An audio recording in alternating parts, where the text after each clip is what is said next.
आप सब हमारी मदद करें ताकि पाकिस्तान की उन माओ बहनों बेटियों को बाहर निकाला जाए।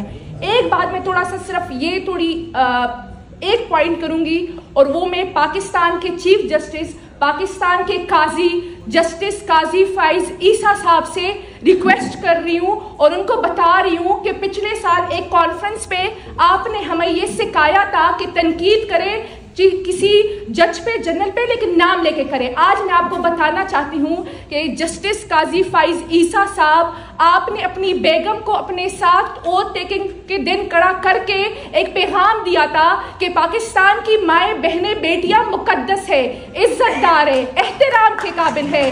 तो आज पाकिस्तान की बाकी माए बेटियां भी आपकी तरफ देख रही है ताकि आप उनके लिए भी स्टैंड लेंगे। आज पाकिस्तान की ये बेटी इस महफिल में इंटरनेशनल ह्यूमन राइट्स डे के हवाले से मुनक्किद नेशनल ह्यूमन राइट्स कॉन्फ्रेंस पे इस मुल्क की माओ बहनों बेटियों की इल्तिजा लेकर आई है।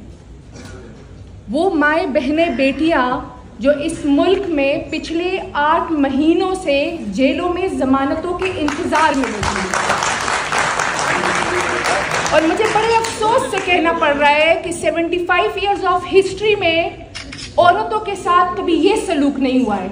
मार्शल भी गुजरी हैं, लेकिन सियासी पार्टियों में शायद औरतों के साथ सलूक हो, लेकिन कभी रियासत ने ये सलूक नहीं किया है।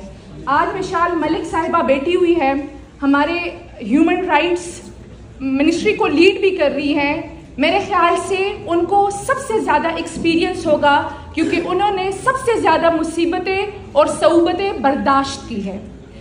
मुझे नहीं समझ आ रही कि इंटरनेशनल ह्यूमन राइट्स डे पे मैं गज़ा, फ़लस्तीन और कश्मीर की बात करूं या अपने पाकिस्तान की बात करूं। मैं आज सिर्फ ये इल्तिजा लेकर आई हूं कि हम सब ने मिलके उन माओ बहनों बेटियों को बाहर निकालना है। हमने उन्हें बाहर निकालना है क्योंकि वो पाकिस्तान की वो औरतें हैं जिन्होंने पाकिस्तान की आगे वाली नस्लें बनानी हैं।